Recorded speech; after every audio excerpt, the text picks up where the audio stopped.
Okay, so the last thing that I notice in these core rule books is that they all have a section with ready to play games. They're sometimes called scenarios or adventures.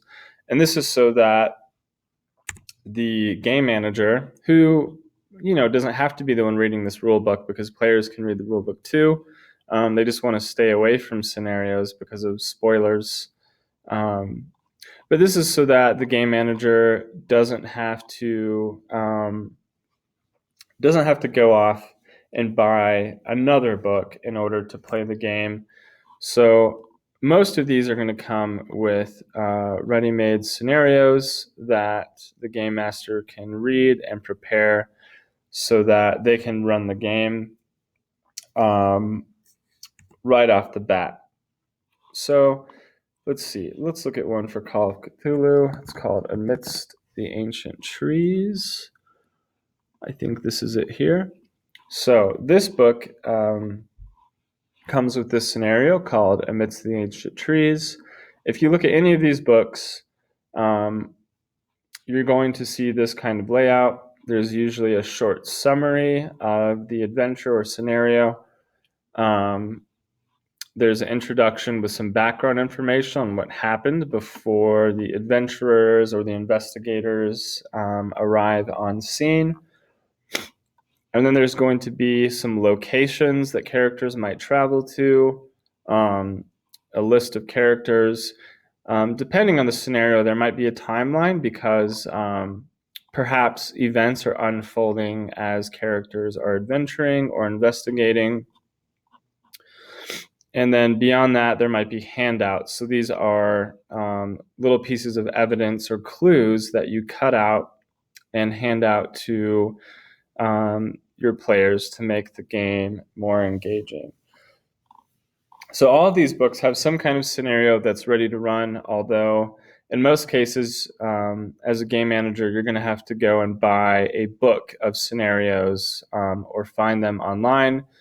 But it is nice that most of these rule books at least include one or two that are ready to go. So, when you get all excited about the game, you're not disappointed because you don't have an adventure to run. So the last thing I notice that I really should talk about is the artwork. So what is paramount to all of these rule books is that they are just loaded with attractive art. And I think that's because the idea here is to stir one's imagination. And the key is role playing, and you're being someone else in another world. So all of these images are inviting you to imagine being in this world and maybe kickstarting your imagination. So just giving you little glimpses of this world and what it's like to participate in it.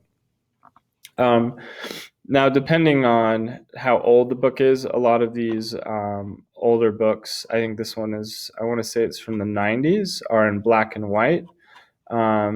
And there's less art than you might find in modern books. Although I do like that this artwork is evoking what you might see from the Middle Ages. So that's pretty cool.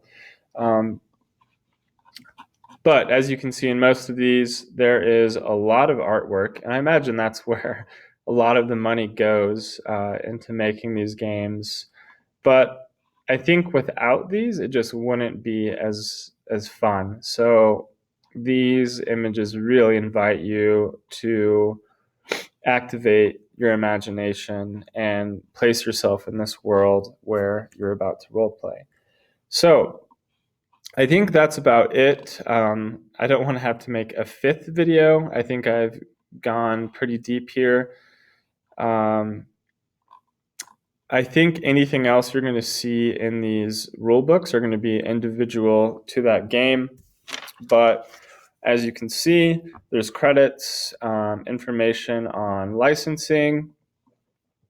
We usually have some kind of introduction to the world, a section on how to create your character, something either to do with races and classes or character background, then the skills, the mechanics and how dice rolling works, probably a section on combat, although that doesn't go for every game.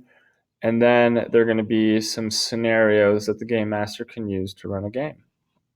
So hopefully you made it this far through the videos. I'm sorry if it was boring, but that is a brief text noticing of Tabletop RPG core rulebooks.